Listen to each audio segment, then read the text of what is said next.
Hello everyone, welcome back to my channel. So in today's video I wanted to show you how to make your own resin scales. So before we start, I just wanted to say these are highly inspired by the Finfolk mythic scales, and they're not meant to reproduce or compete with the company. It's more to try and make your own designs in the same method. So let's get started.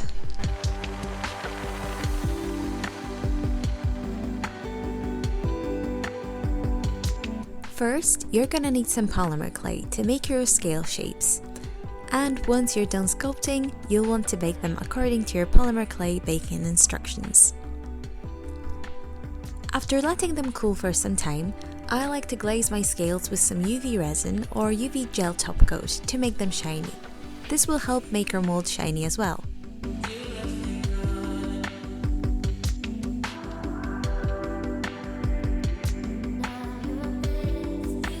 Next, you will need some silicone caulking, and for this project the brand, type and color don't really matter. You'll also need a plastic container and some kind of mixing utensil, as well as some corn flour. Now, I don't have the actual footage of making this particular mold, but here's an old video of mine on mold making. You basically want to mix silicone and corn flour until you get a dough-like consistency. Then you can put it in a container or on some wax paper.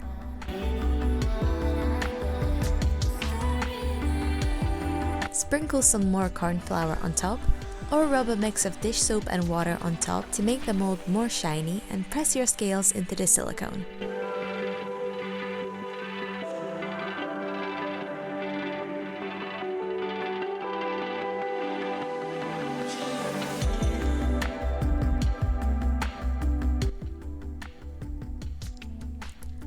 Let that cure for a few hours and take the scales out.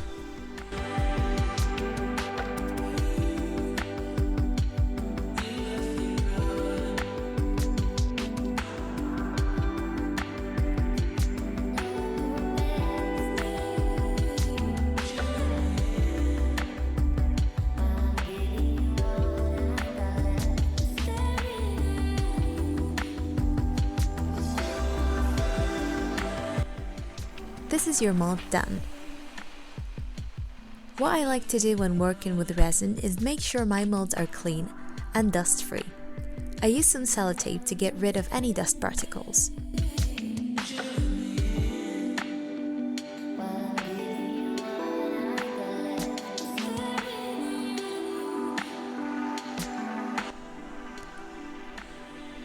I'm going to be using silicone sculpting tools as resin won't stick to them, UV resin, but this will also work with epoxy resin.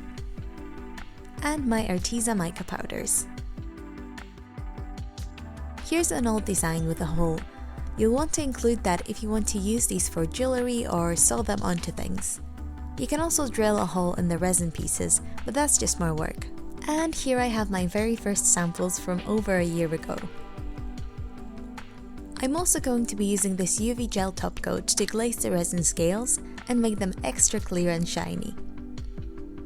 Feel free to add any type of glitter, powders and pigments to your scales. For the actual resin part, I like to start with a clear layer covering the whole bottom part of the mold.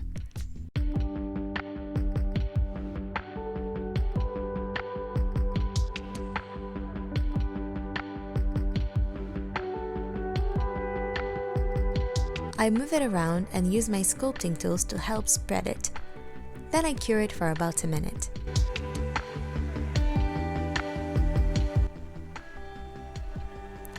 The next layer is going to have a little bit of white, as I'm going for a pink marble effect.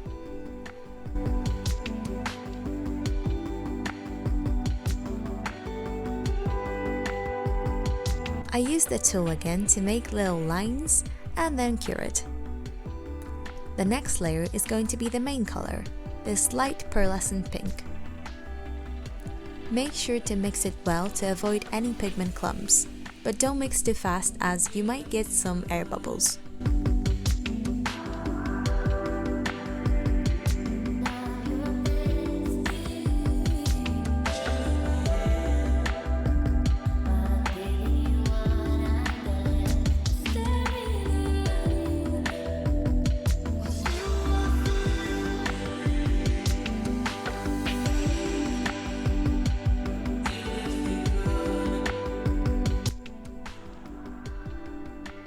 I'm adding another pink layer on top of that. You want to work slowly with UV resin to make sure everything cures properly.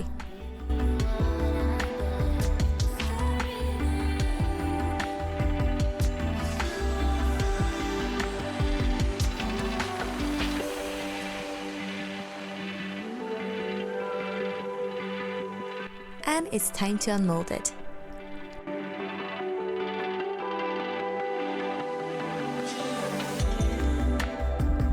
As you can see, it's a little bit cloudy, so I'm going to glaze it with the UV gel top coat.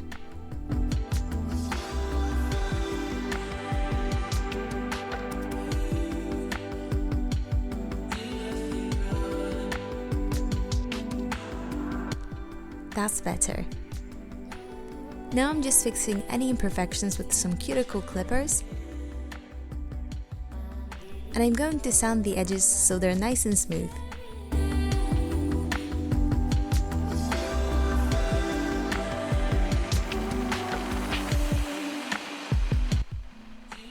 And this is how this scale turned out.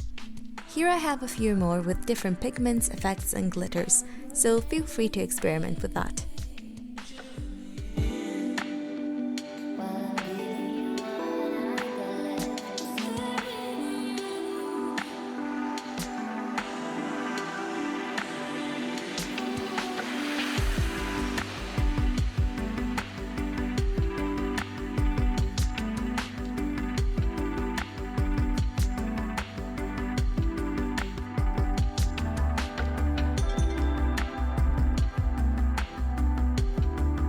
So that is it for today's video. I absolutely love how they turned out. And yeah, let me know if you guys are gonna try to make these for any of your projects. Some of you may know I'm gonna try and make these for a tail. Now, if you'd like to know more about this tail concept, I'll link a video all about it down below. So that is it for today's video. Don't forget to give it a thumbs up if you enjoyed it. And just to let you know, I also have an Instagram account, so if you'd like to see any behind the scenes of my tail making process or any of my mermaiding shenanigans, feel free to follow me at passionfruitdiy1, and I will see you in my next one. Bye!